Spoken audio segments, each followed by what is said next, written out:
Hey guys, welcome back to today's video. Today is Thursday, September 14th, 2021, and today is officially California Recall Day. What does that mean? Well, today voters will go to the ballot box and already have been in the state of California and will ultimately decide if they want to keep Gavin Newsom in office as governor of the state.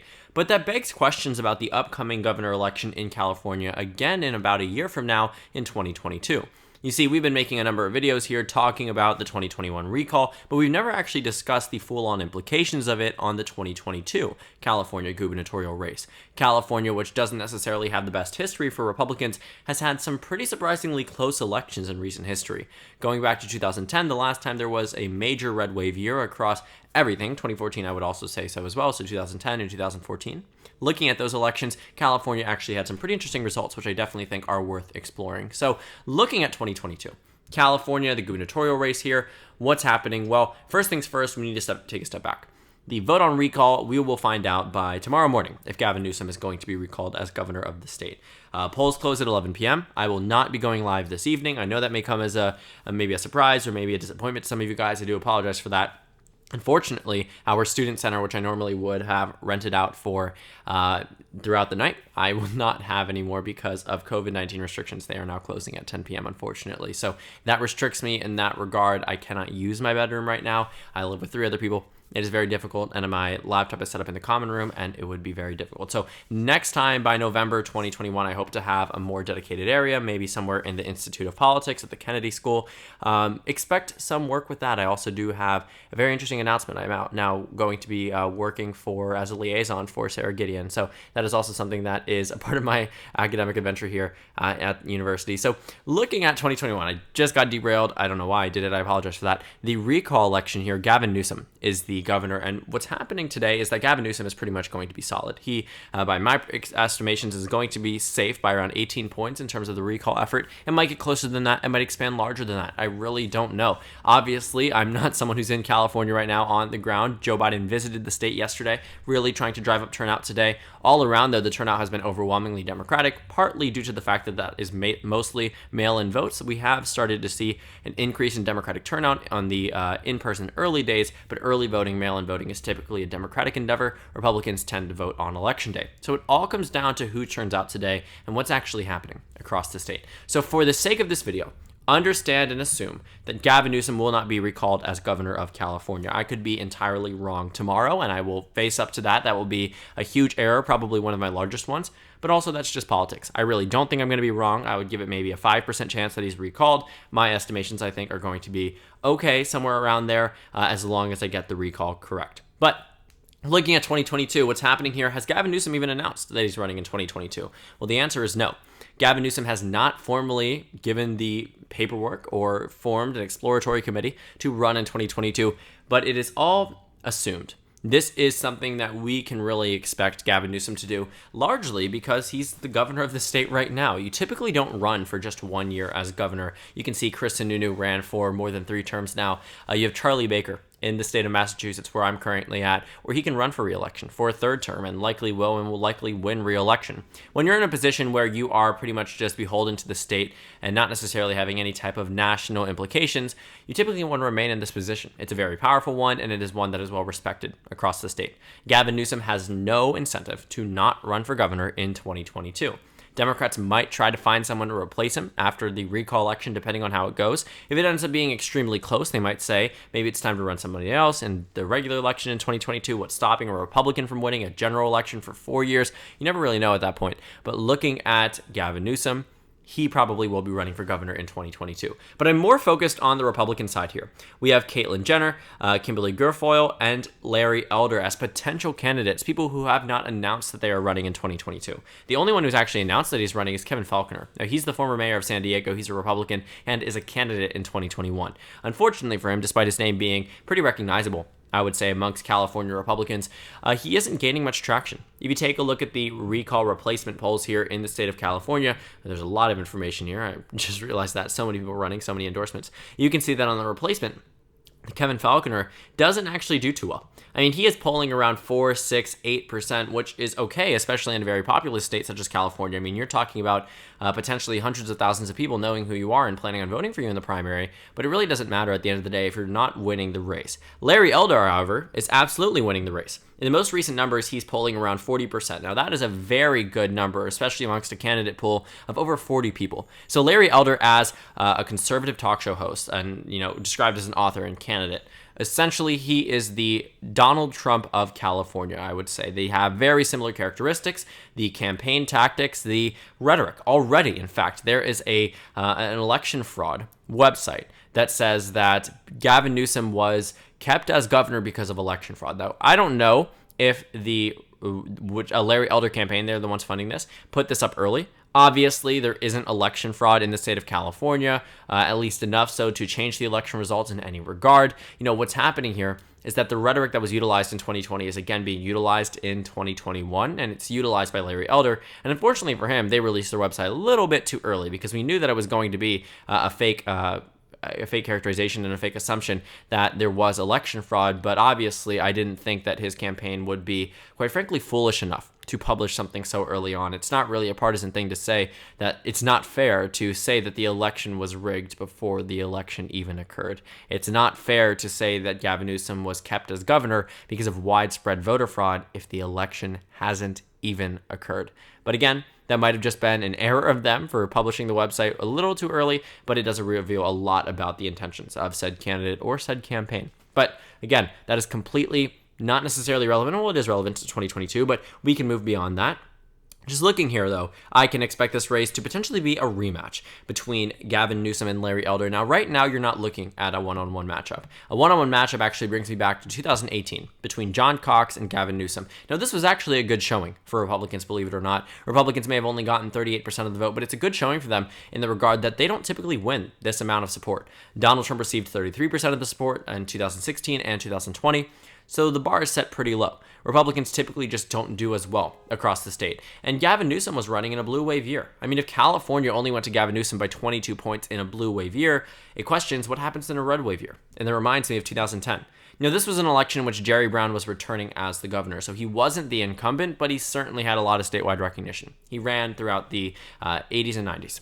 Barbara Boxer, as the incumbent senator, only defeated Carly Fiorina. If you recognize her name, it's because she soared to popularity after calling out Donald Trump in a Republican presidential primary debate back in 2015-2016 timeframe, in which she actually was the second place candidate for, I think, a day or two in that primary. She actually came very close to winning the state of California for a Republican. She only lost by around 10 points across the state.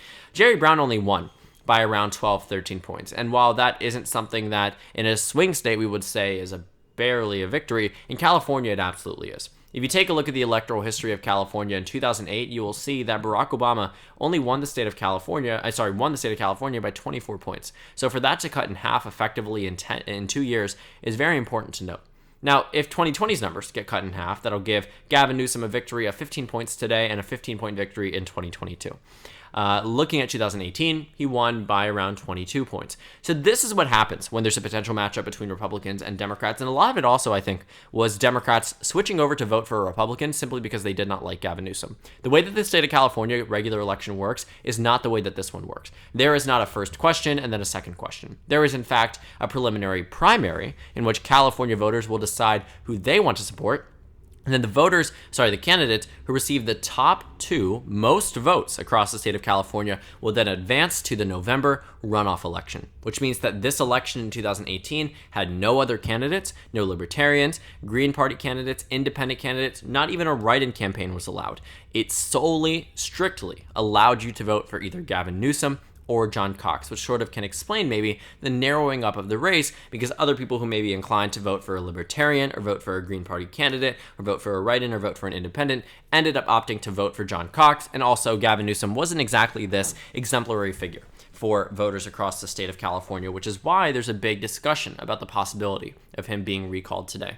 But I would say that for 2022, Democrats should still remain very confident about their chances of victory here. In 2014, the Democrats won here by nearly 20 points. In a red wave year, it was one of the best years, I would say, for Republicans. They were able to flip control of the Senate, retain control of the House. In fact, Democrats had only around, I think, 188 seats after 2014. So Democrats certainly were able to, Republicans were certainly able to expand their House majority to the likes of which Democrats really just couldn't counteract. Weren't able to flip back the House of Representatives for 8 years from 2010 through 2018. The governor map, you can see here that many major victories were here for the Republican Party across the states. They flipped Maryland, my home state. They flipped Massachusetts, where I'm currently at. They flipped Illinois. They, made all of these states red states after voting for Obama by very solid margins, 20, 30 points in 2012 and 2008. So it was monumental victories like this that really solidified the idea of 2014 being a red wave year. But even then, California went very solidly for the Democratic Party, went in a very different fashion. Largely, I think, because the incumbent there was Jerry Brown. For Gavin Newsom, I don't think he will be as lucky to win by 20 points in 2022 if the year is as advantageous for the GOP as 2014 was, but I certainly expect him to win. What 2021 does is essentially just shake up who will be the governor. And for a brief period of time, it may have seemed that the governor here wasn't going to be Gavin Newsom, that it was going to be a replacement candidate for whoever that might be. But now that it's very obvious, I would say, that Gavin Newsom is going to remain in office today, and I could totally be wrong tomorrow. I completely understand that, but I don't think I will be, that Gavin Newsom could remain as governor. If he does, he will be a shoo-in for 2022. I understand that there is sentiment there, and the only real way that I can imagine Gavin Newsom losing the governorship in 2022 is not to a Republican, but actually to a Democrat. And the way that could actually happen, if we want to go back to 2018, just take a brief look at the most previous election before the recall, you will see here that in this Democratic primary of sorts, there wasn't one. Republican primary of sorts, there wasn't one. Like I said, it ended up being a nonpartisan blanket primary. Gavin Newsom only received 34% of the vote in the first round. So what does that mean? Only around a third of the state truly wanted him as governor from the very beginning. Then it advanced. Once they were faced with the opportunity of a Republican becoming governor or electing a Democrat, obviously they chose the Democrat. John Cox received 25% of the vote. But what would have happened, let's say for instance in 2022, or what will happen in 2022, if a Democrat takes that second place position? Gavin Newsom as the incumbent is a shoo-in for one of the top two positions, but what if a Democrat overtakes him? Well, then voters will be within that position, where they can either choose to elect a Democrat or a Democrat. And you see Republicans are never going to vote for the incumbent. Whenever they see a race, they will choose the candidate that isn't the incumbent, someone who think they might be able to find more peace and more security in than the incumbent. Unless the incumbent is very, very conservative or very centrist-minded, 9 times out of 10, they will choose the outsider one just because it shakes up government for the Democratic Party. So you can already count on around 30 to 35% of the electorate voting for the opposing Democrat. Well, what happens when 2021 is an indicator that some Democrats are not necessarily in favor of Gavin Newsom anymore? So when they go to vote in the ballot box in 2022, if a Democrat ends up in that top two position, that's when I think Gavin Newsom could be ousted. I think it's a primary challenger more than anything, or another Democratic challenger more than anything, that would be way more likely to oust Gavin Newsom in 2022 than a regular type of Republican or a regular type of candidate there, just because when faced between the opportunity of a Republican and a Democrat, Democrats will do much better because it is California. And then looking at the ratings here, you have safety, likely D, safety, pretty much a solid margin. Gavin Newsom was always obliterating John Cox when it came down to the polling data, and it made sense. So for 2022, do I think this recall effort will mean much? Not if Gavin Newsom survives it. And do I expect him to survive it? I absolutely do. Now, of course, there are implications. Larry Elder would not have been popular had this recall election not occurred. Kevin Falconer, John Cox could have been recognizable names in 2022. Caitlyn Jenner even could have capitalized on 2022 and entered in and potentially even won that primary. Not won the general election, but won the primary. But Larry Elder took advantage of this recall election and is in a sense a replication of President Trump and would not have had that opportunity if there was not a recall election occurring. So when I see this, when I look at the numbers across the state of California for the recall and for 2022 and the history of this state, I mean, really, nobody expects Gavin Newsom to be recalled today. And do I expect him to lose in 2022? Probably not. I mean, more likely than not, Gavin Newsom will survive this recall election and will absolutely survive 2022. California's gotten so far to the left. In fact, in 2000, Gore won it by only 12. Kerry only won it by 9.9. In 2008, though, Obama won it by 24. 2012, Obama won it by 23. 2016, Clinton won it by 30. This state has been shifting towards the left. Biden reduced it by around less than a point, but still, 29 points is better than Obama. It's better than Kerry. It's better than Gore. The only person he underperformed is Hillary Clinton, largely due to the reduction in support amongst the Latino vote for Joe Biden. But all around here, Democrats are going to do well. Democrats are going to be pretty solid in their future races, and the same does apply for Gavin Newsom. The only real way that I could imagine Gavin Newsom being kicked out of office is not actually through the recall, but rather through a Democratic challenger in 2022 in the inevitable November election.